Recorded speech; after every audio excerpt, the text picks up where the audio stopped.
about the book I've been holding on for a while, The Warp in the West, which deals with my homeland, High Rock. The Warp in the West, a report compiled by Ulvius Terrell, Blade's archivist. Secret for your eyes only. Oh, that's interesting. Not that long of a book. Fair size, though. Let me offer my congratulations to your lordship for your recent appointment as ambassador to the court of Wayrest. Your lordship asked me for a review of existing Blades accounts from 3rd Era 417 concerning the Warp in the West, and for a summary of the current state of affairs there. Since your lordship was in Blackmarsh, serving in the staff of Admiral Sosorius at the time, you probably know of these events only from imperial proclamations and chapel declarations, which identify this period as the Miracle of Peace.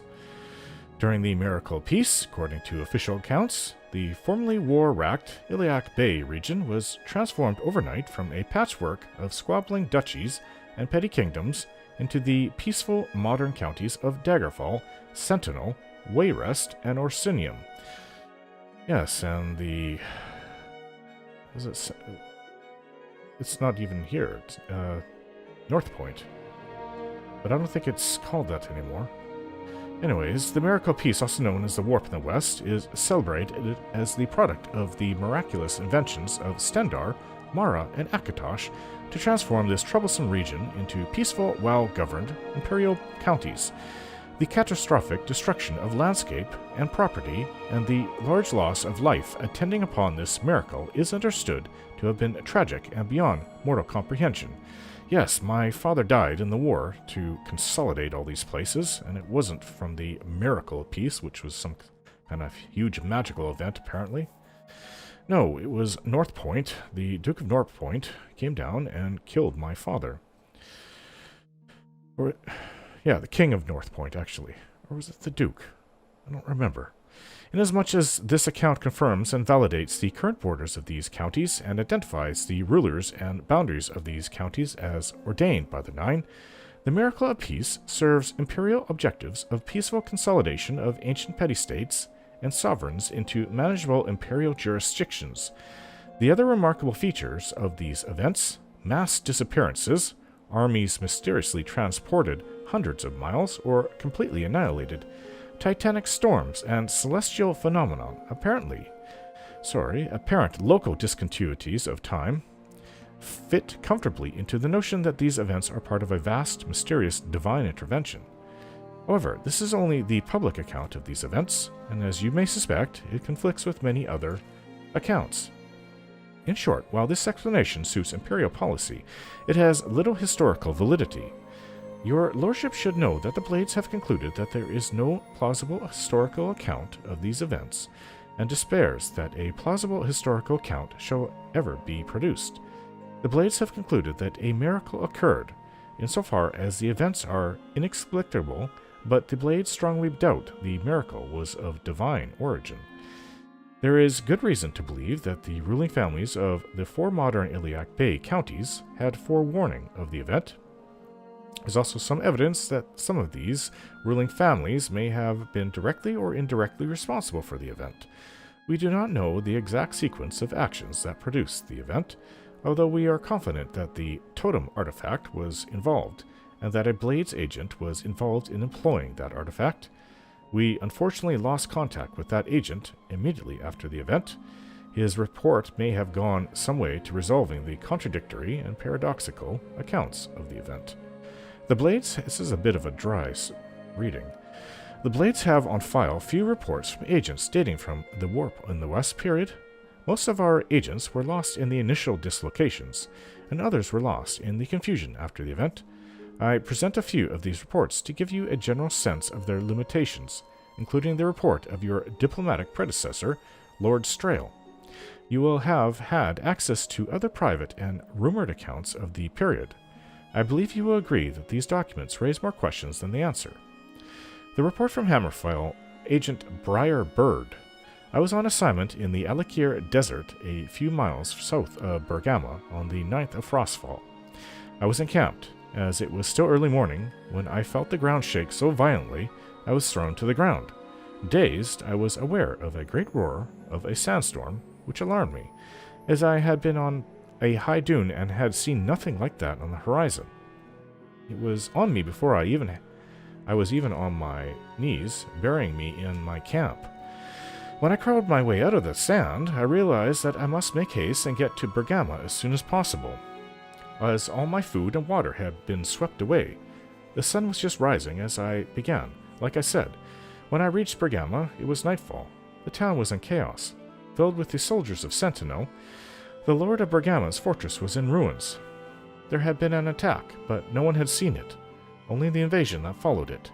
The soldiers of Queen Orithi of Sentinel refused to be interviewed about how they had accomplished this sneak attack, but I came to learn that the whole of northern Hammerfell now belonged to them. Even stranger, I discovered that my walk from sunrise to sundown had not taken me not one day, but two. It was now the 11th day of the month, not the 10th. I had lost a day somewhere, and so apparently had everyone else, except for Al-Karithi's soldiers, who somehow were aware of the correct date. I since have concluded that they had received advance warning, and so were better prepared to deal with the strange confusion of time and dates associated with the warp. The report of High Rock agent Grey Lady. I was, at the time of the warp, undercover as a witch in the Skeffington Coven of Phrygius in central High Rock. In order to give my report, I had volunteered for an expedition to gather supplies, which would allow me the freedom to reach my contact in Camlorn. I was traveling northeast along the foothills of the Rothgarian Mountains on the 9th of Frostfall when I felt a great heat behind me, like a fire. I turned, but I regret to say I cannot tell you what I saw. The healers tell me my eyes were burned out of my sockets. Oh.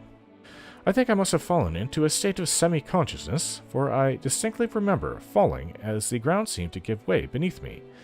Then there was a series of explosions in the distance, to the south, and I heard high, whistling noises that were getting louder, coming closer. I had my shield with me, and, fortunately, anticipated that volleys of some sort were falling from the sky. Though I could not see them, I could hear them coming from a distance away, and was able to use my shield to block them from striking me. The assault stopped suddenly, and I can smell smoke. I learned later that most of the forests of Yakalon and Phrygius had caught on fire, in an inferno that started further south in Diana and the Elysian Hills. Fortunately, I kept my bearings and moved north, finally reaching a temple in the wilderness where my wounds were healed as well as they could be. It was there I learned that there had been a three-way clash between Daggerfall, Wayrest, and Orsinium, not far from where I had been, and that the land midway between their kingdoms had been decimated. The report of Ambassador Lord Nagon Strail. His Imperial Majesty had sent me on a delicate errand, the details of which I cannot convey in this insecure report, but my official capacity was to be the Emperor's ambassador to the court of Wayrest. From there I was to meet with an old friend, Lady Brisenia, who was already in the vicinity. Foregoing any attempt at stealth, I was on an Imperial barge, sailing westward on the Julesay, the morning of the 9th of Frostfall. I remember it was a slightly chilly day, but the sky was very blue. We had just passed the delightful riverside village of Candlemas when the captain sounded the alarm. Alarm? What is the alarm? I assumed they meant alarm. There in front of us was a colossal wall of water, at least 30 feet high. It smashed our barge to splinters before any of us had a chance to react. I woke up on the shore, having been rescued by one of my servants who had miraculously not lost consciousness. He and I and one other man were the only survivors. I thought at first that it was suspiciously similar to what had happened to another agent of ours in High Rock but a short time before, where a freak storm had shipwrecked him in the Iliac Bay near Privateer's Hold.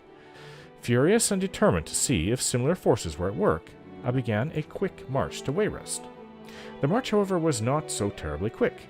The villages all along the Julesay were on fire, and battles raged between the orcs of Orsinium and the soldiers of King Eadwire in the formerly independent principality of Gavadon, just east of Wayrest.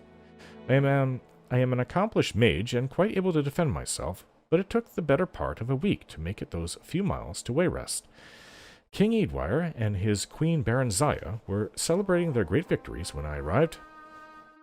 By then I had gathered the barest facts of the matter, that simultaneously there were 7 great battles in the Iliac Bay, and no one could describe them at all, only their blood-soaked aftermath. That is very strange. To summarize, on the 9th of Frostfall, there had been 44 independent kingdoms, counties, baronies, and dukedoms surrounding the Iliac Bay. If one includes the unconquered territories of the Rothgarian Mountains, the Dragontail Mountains, the High Rock Seacoast, the Isle of Balfiera, and the Iliac Desert.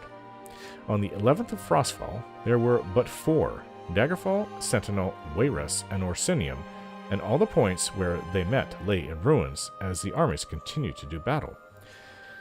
I was determined to find the truth from the king, even if I had to be a most undiplomatic diplomat to do it. Eadwire, though a generally jovial sort, had blustered, saying he did not want to give out military secrets. The queen, ever calm with those unreadable red eyes of hers, told me, "We do not know." I think it is safe to assume that Baronziah did not tell me everything, but the facts of her story, which I later verified after pointed interviews in Daggerfall, Sentinel, and Orsinium, was that they had learned that a certain powerful, ancient weapon was going to be activated. I shan't give the name of it here, out of fear that it would be used against Wayrest. The king had attempted to buy it from the young adventurer who had discovered its whereabouts. Eadwire believed, as it turns out quite rightly, that other powers in the bay had also attempted to win ownership of this device. What happened then, as Baronziah said, we do not know. The morning of the 9th and the morning of the 11th somehow merged through some sort of warp in the west, and Wayrest found themselves at war.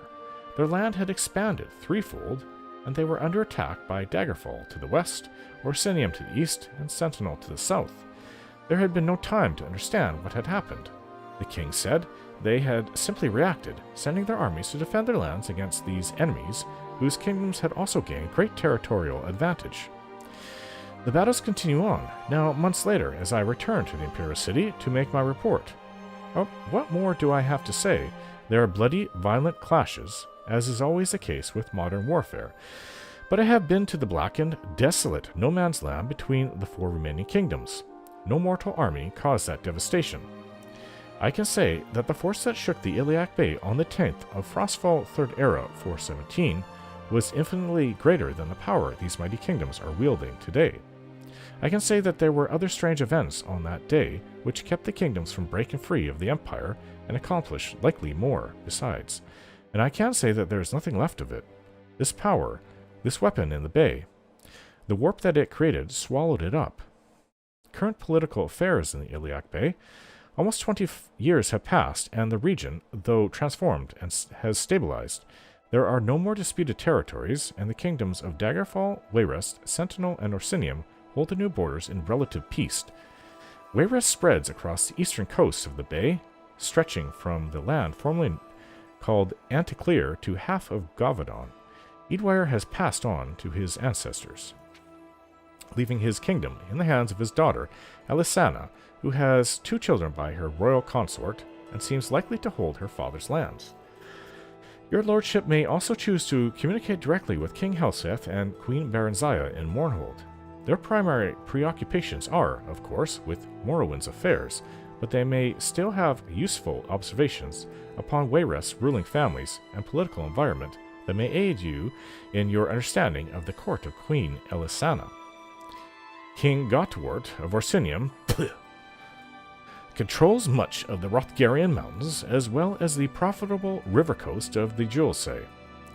He persists in his demands that Orsinium be recognized as an imperial province separate from High Rock. I don't think he should be granted that.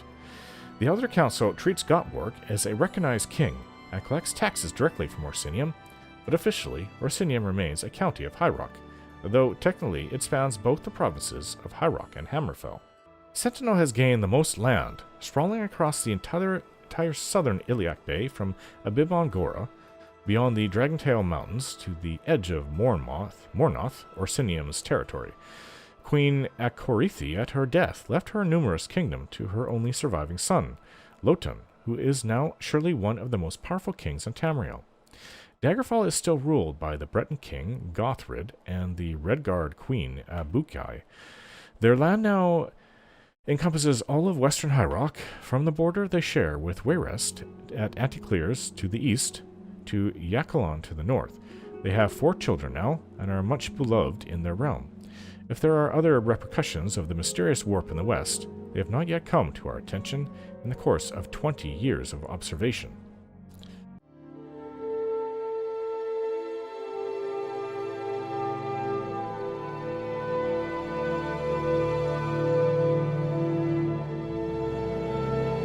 Don't forget to like, share, and subscribe.